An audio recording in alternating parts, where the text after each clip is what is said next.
So yung bahay na pupuntahan natin is Melchor Babasa Ancestral House. Itong bahay po na ito ay itinayo 1880, tama po ba? No, ganun ano.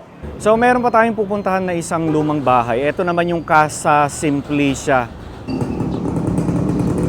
Okay, so nasa Panganiban Street tayo and etong bahay na ito, itong nasa harap.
Okay mga Kachibero, magandang umaga sa inyo lahat and tayo ay nagbabalik dito sa Batangas City. So kung maalala nyo, galing na tayo dito and pinuntahan natin yung bahay ni Acosta Pastor Ancestral House.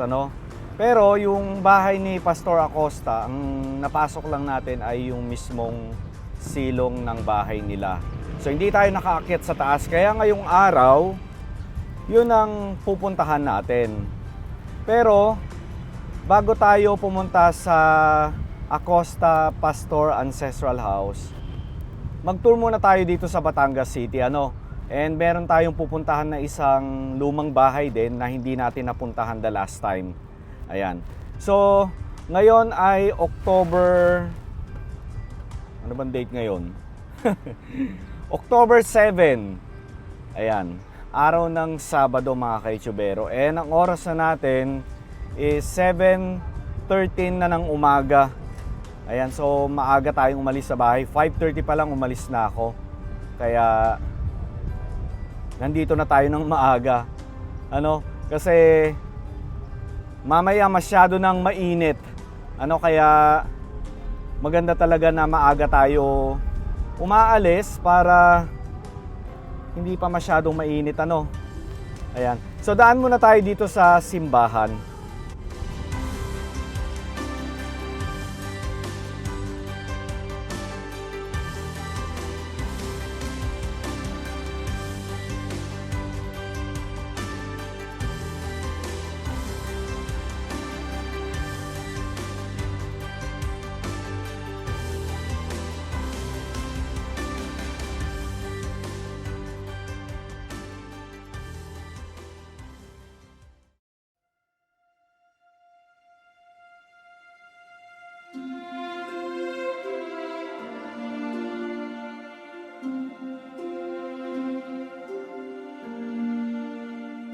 At layo kami sa lahat ng kapahamakan. Samantalang aming pinananamikan ang dakilang araw papahaya na nabaligtas namin si Yesu Kristo.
Okay mga Chubero, so galing na nga tayo ng simbahan and yung misa ay ongoing pa rin. Ano? So ngayon ay diretso tayo sa, ano bang bahay iyon? Kalimutan ko na. So yung bahay na pupuntahan natin is sa Melchor Babasa Ancestral House. So itong bahay na ito ay itinayo pa 1880. So yung Acosta Pastor Ancestral House itinayo 1883. Ito mas luma ito mga kaichubero. Ayan, so bali nandito tayo mismo sa Marcelo H. Del Pilar Street. Ayan. So ito yung simbahan. Ayan, so diretso tayo dito.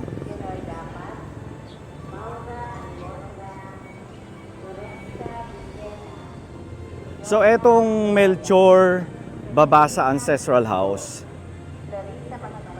bali na restore na ito, hindi na siya yung lumang bahay. So naalagaan naman ng mga nagmana, ano. Ayan. And dito sa bahay na ito makikita natin yung para siyang bahay na bato na bahay kubo. Kasi yung mismong bubong niya ay, alam mo yung typical na bahay na bato talaga. I mean bahay kubo.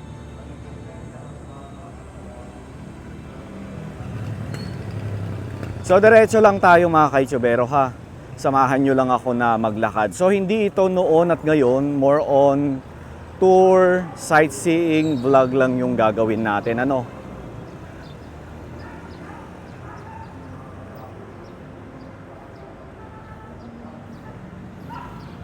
So eto na siya.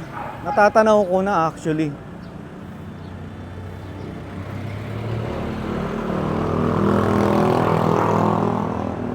And mula rito makikita na natin yung kanyang bubong na patusok. Patusok talaga eh, no? Ayun siya, oh. Kita nyo?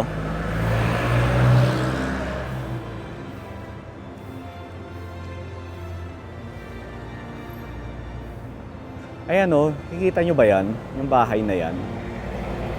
So parang ito yung pinakalumang bahay dito sa Batangas City. Kung hindi ako nagkakamali sa mga nakakaalam, please comment down below kung eto nga yung pinakalumang bahay dito sa bayan ng Batangas. Eto na siya, oh.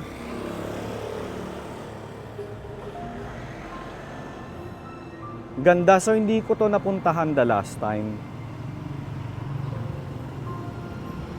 Ayan. Oh, kita nyo. Diba? So, na-restore naman siya. Hindi na siya yung kagaya dati na lumang-luma. So, makikita natin dito sa harapan ng bahay. Ayan o, may nakasulat Babasa Mendoza.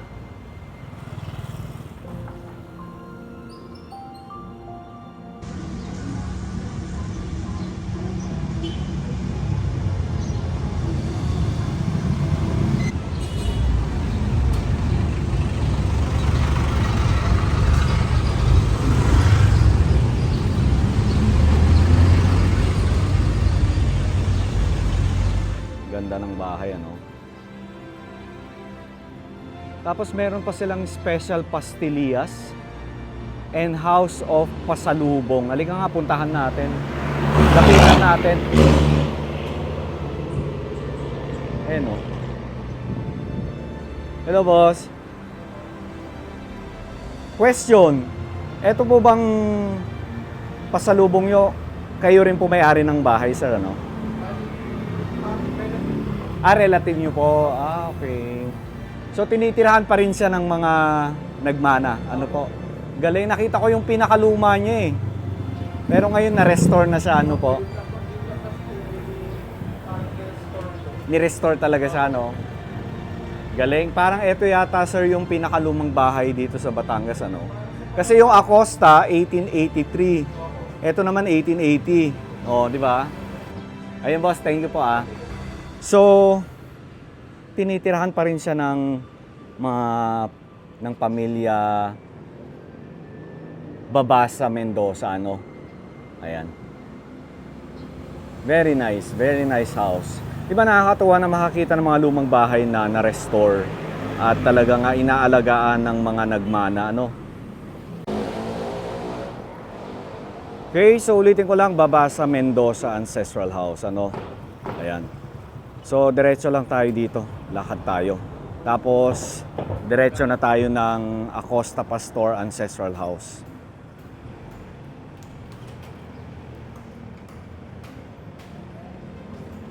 So maglalakad lang tayo mula rito hanggang sa bahay ng mga Acosta Pastor. So medyo malayo siya pero na-miss ko kasi yung maglakad-lakad.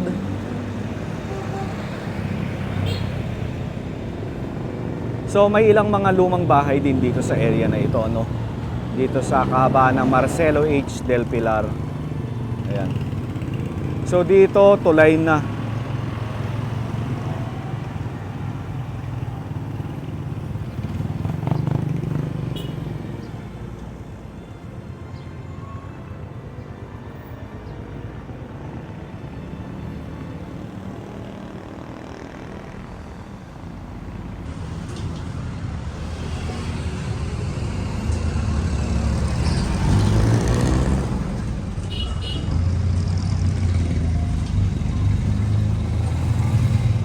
Ayan. So meron pa tayong pupuntahan na isang lumang bahay. Ito naman yung Casa Simplicia. So bali itong bahay na ito ay na-restore na rin and itinayo 1800s din. And itong bahay na ito ay isa ng events place. Pero hindi lang ako sure mga kaitsubero kung pwede tayong pumasok. Pero nag-message na kasi ako sa kanilang Facebook page and until now ay hindi pa rin tayo sinasagot. So puntahan na lang natin yung bahay kung nasaan siya naroroon. Halika, diretso tayo dito. So, ito pa rin yung Marcelo H. Del Pilar. Tapos, ito naman yung Lieutenant Colonel Atienza Street. Okay, so ulitin ko lang, Lieutenant Colonel Atienza. Lieutenant Colonel Atienza Street.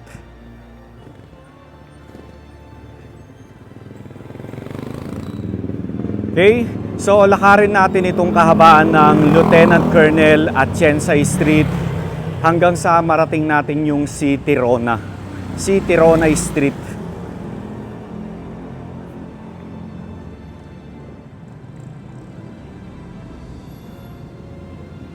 Okay, so nandito pa rin tayo sa Lieutenant Colonel Atienza Street. And, ayan. So mukhang malayo lang itong nilalakaran natin, pero honestly, hindi naman siya ganun kalayo, ano? Ayan, so bali nandito na tayo sa si Tirona Street and dito sa may kaliwa natin, itong bahay na itong napakagandang ito. Ito yung Casa Simplicio na tinutukoy ko, na na-restore. Pero ngayon ito ay isa ng events place. So, ayan, kung makikita nyo talagang na-restore nila and napakaganda ng pagkaka-restore ng bahay, ano. Ayan.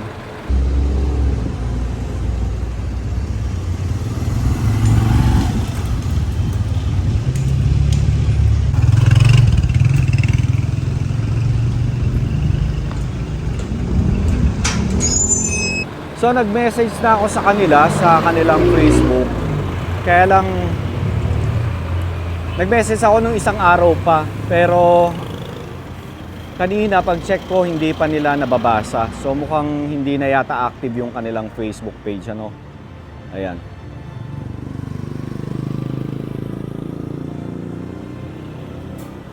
Okay, ayun o, si Tirona Street. Ayan. Okay, so Casa Simplicio ko ng Casa Simplicio. Casa Simplicia pala, mga kaitsubero, pasensya naman. Ayan. Diba, napakaganda ng bahay na ito. Ang galing ng pagkaka-restore nila. Diba? Nakakatuwa.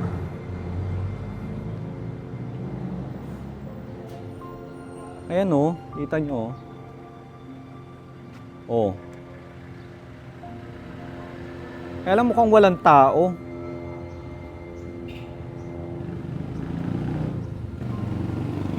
So ulitin ko lang, ano, ito ay isa ng events place, ano. Ayan. So comment nga kayo mga ka-YouTubero, ito ba ay ginagamit pa rin?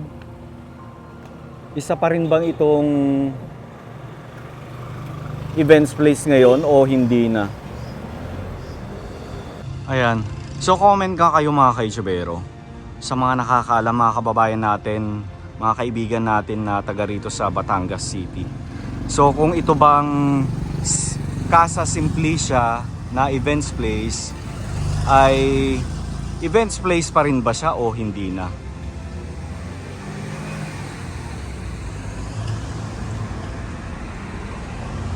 Galing, ano?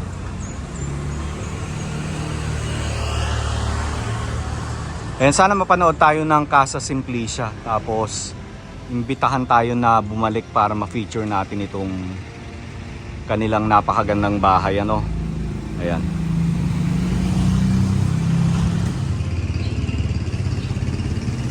Grabe dito mga ka-YouTubero, no. Ang ayos ng mga kalye nila rito. So nandito pa rin tayo sa Lieutenant Colonel Atienza. Tapos ito naman Panganiban Street. 'Di ba? Parang Marikina. Ganda, ang ganda ng mga kalye nila rito sa Batangas City.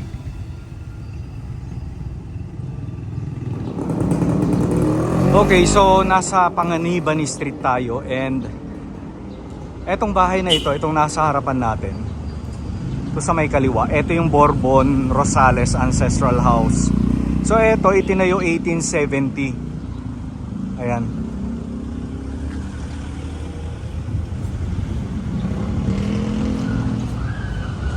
Diba? 1870. Tapos kung makikita nyo, hindi pa siya, although makikita mo naman na restore naman siya, pero hindi siya kagaya ng ibang mga bahay na nakita natin na talagang binago yung itsura, na talagang napinturahan. Ito makikita mo, diba, walang pintura, pero halatang intact pa din yung bahay at matibay, ano. Ayan. So ulitin ko lang, Bourbon Rosales Ancestral House.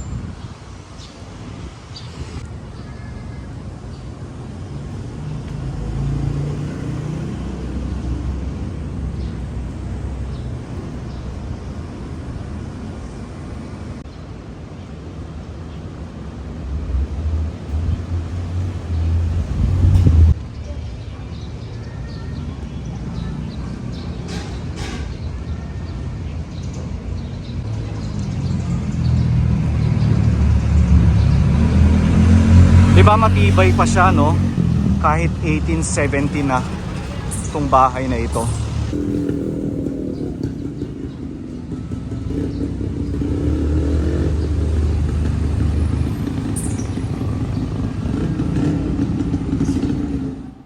Ayan, so mula nga dito sa Casa Simplicia na isa ng events place, and nandito pa rin tayo sa City Ronay Street. Ngayon naman diretso tayo sa Acosta Pastor Ancestral House. Actually, eto na siya, oh, nasa harapan natin. Hindi ka, diretso tayo doon.